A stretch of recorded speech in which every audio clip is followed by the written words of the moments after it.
नमस्कार दोस्तों। आज हम बात करेंगे कॉमन टॉपिक की जिसका नाम है फिस्चुला। आज हम लोग जानेंगे फिस्चुला क्या है, क्या इसके कारण हैं, क्या इसके साइन सिम्टम्स हैं, क्या इसका डायग्नोसिस है और क्या इसका ट्रीटमेंट है। आइए जानते हैं व्हाट इज फिस्चुला। फिस्चुला क्या है? फिस्चुला अगर देखें आप, इसको हिंदी में कहते हैं नासूर या भगंदर के नाम से जाना जाता है। आइए जानते हैं इसकी डेफिनेशन क्या है। Fistula is an abnormal connection between organs. Fistula क्या होता है? जब दो ऑर्गन आपस में जुड़ जाते हैं तो वहाँ पर एक एबनॉर्मल कनेक्शन बन जाता है जिसे हम लोग फिस्चुला के नाम से जानते हैं। फिस्चुला में हमेशा पस बहता रहता है हमेशा और काफ़ी पेनफुल होता है ये। फिस्चुला बॉडी के किसी पार्ट में हो सकता है। मोस्टली एनल फिस्चुला बहुत कॉमन है जो कि एनस और स्किन के बीच में एबनॉर्मल कनेक्शन हो जाता है। इसे हम लोग एनल फिस्चुला के नाम से जानते हैं। और वैसे अगर आप देखें तो ये बॉडी के किसी पार्ट में हो सकता है, चाहे वो आर्टरी और वेंस के बीच में कोई कनेक्शन हो जाए या वेजाना और रेक्टम के बीच में हो जाए या मान लीजिए इंटेस्टाइन और स्किन के बीच में हो जाए। इस तरह से बॉडी किसी पार्ट में ये पाया जा सकता है। इसका अगर मेनली अगर देखें इसमें फिस्चुला क्यों बनता है तो इसमें अगर आप इसका मेन कारण होता है, इसमें अगर किसी पेशेंट ने इंटेस्टाइन की सर्जरी कराई हो या उसको किसी प्रकार का इन्फेक्शन हो चुका हो या इन्फ्लामेशन हुआ हो। आइए हम बात करते हैं टाइप्स ऑफ फिस्चुला की। फिस्चुला अगर आप देखें तो मेनली 3 टाइप का होता है। पहला हमारा है एनल फिस्चुला। एनल फिस्चुला में क्या होता है? It is an abnormal connection between anus and skin. इसमें क्या होता है, एक हमारी जो गुदा द्वार होता है और स्किन के बीच में एक कनेक्शन बन जाता है। इसे हम लोग कहते हैं एनल फिस्चुला। सेकेंड नंबर है हमारा arterio venous fistula. It is an abnormal connection between arteries and veins. ये क्या होता है, हमारा धमनी और शिरा के बीच में एक एबनॉर्मल कनेक्शन बन जाता है जिसे हम लोग आर्टीरियो वेनस फिस्चुला के नाम से जानते हैं। और नेक्स्ट है हमारा ऑब्स्टेट्रिक फिस्चुला। ये फिस्चुला महिलाओं में पाया जाता है और ये वेजाइना और रेक्टम के बीच में एक एबनॉर्मल कनेक्शन बन जाता है जिसे ऑब्स्टेट्रिक फिस्चुला के नाम से जाना जाता है। अब बात करते हैं कॉजेज ऑफ फिस्चुला की। फिस्चुला के मेन कारण कौन से हैं आइए जानते हैं। सबसे पहला कारण हमारा है, यदि पेशेंट ने सर्जरी कराई हो तो उसको फिस्चुला हो सकता है। दूसरा है, अगर आप देखें तो इसमें अगर पेशेंट को इन्फेक्शन है ये भी एक कारण है। थर्ड, अगर आप देखें तो इस पेशेंट को अगर इन्फ्लामेशन हो जाता है तो उस कारण से भी फिस्चुला हो सकता है।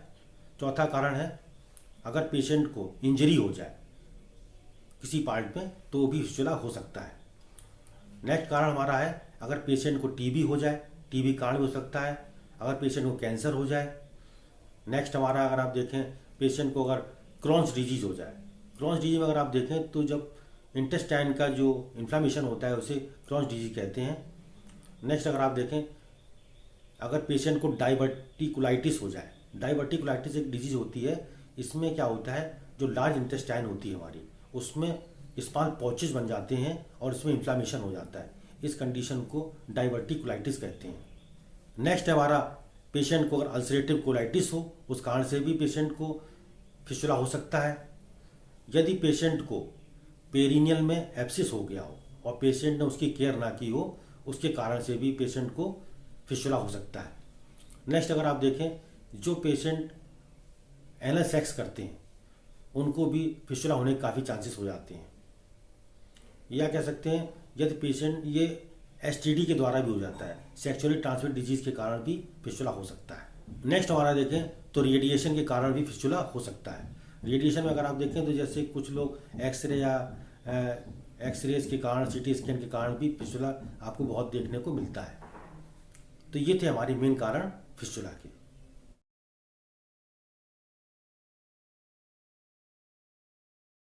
आइए हम बात करते हैं sign symptoms of fistula. Fistula के क्या साइन सिम्टम्स हैं आइए जानते हैं। सबसे पहले हमारा साइन है, पेशेंट को काफ़ी पेन होता है। पेन काफ़ी सीवियर होता है आपके एनस के चारों ओर, वहाँ पर स्वेलिंग आ जाती है और आप कह सकते हैं उसमें कभी कभी ब्लीडिंग हो जाती है और पस का फॉर्मेशन हमेशा होता रहता है क्योंकि पेशेंट जब भी कभी कपड़े पहनता है तो उसके सारे कपड़े पस के कारण चिपचिपा जाते हैं। और पेशेंट का जो पेन होता है कम हो जाता है जब हमारे उसके फिस्चुला का पस निकल जाता है। उस कंडीशन में पेशेंट को काफ़ी रिलैक्स फील होता है। पेशेंट को भूख नहीं लगती है, पेशेंट का वेट भी लॉस हो जाता है पेशेंट को कभी कभी चिड़चिड़ापन महसूस होता है और पेन बढ़ जाता है उसका फिस्टुला में। जब हाथों के मूवमेंट्स होते हैं उस वक्त पेन बढ़ सकता है और पेशेंट को काफ़ी कमज़ोरी फील होती है, पेशेंट को थकान रहती है। इसमें सबसे एक इम्पॉर्टेंट चीज़ क्या है, जो फिस्टुला में पस निकलता है उसमें काफ़ी बैड स्मेल आती है, कह सकते हैं बहुत ही फाउल स्मेल आती है। पेशेंट को फीवर आ सकता है, पेशेंट को ठंडक महसूस हो सकती है।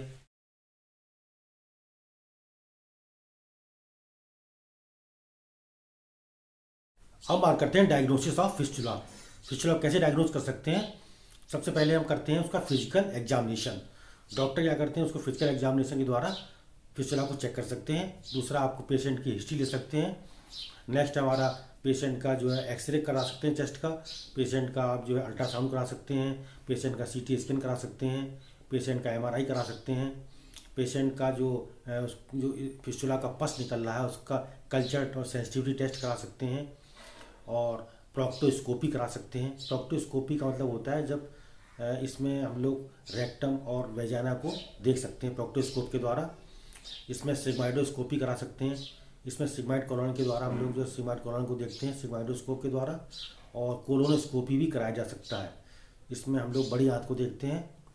और इसमें कुछ और टेस्ट हैं, जैसे ब्लड टेस्ट करा सकते हैं, यूरिन टेस्ट करा सकते हैं। कुछ अन्य टेस्ट भी हैं जैसे कंट्रास्ट टेस्ट है, ब्लू डाई टेस्ट है और एनोरेक्टल मैनोमेट्री है। हम लोग बात करते हैं कंट्रास्ट टेस्ट। कंट्रास्ट टेस्ट में क्या होता है, हम लोग इसमें बेरियम मील या वेजाइनोग्राम के द्वारा फिस्टुला को आइडेंटिफाई करते हैं।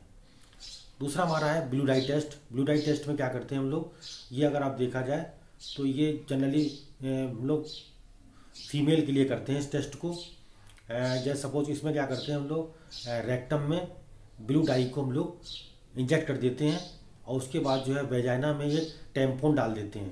टैम्पोन एक तरह का सोख्ता टाइप का होता है, कॉटन का बना हुआ, और जब ब्लू डाई इसमें इंजेक्ट की जाती है तो हमारा टैम्पोन जो होता है जब ब्लू कलर का हो जाता है, इससे कंफर्मेशन हो जाती है कि पेशेंट को फिस्टुला है। नेक्स्ट हमारा एनोरेक्टल मैनोमेट्री।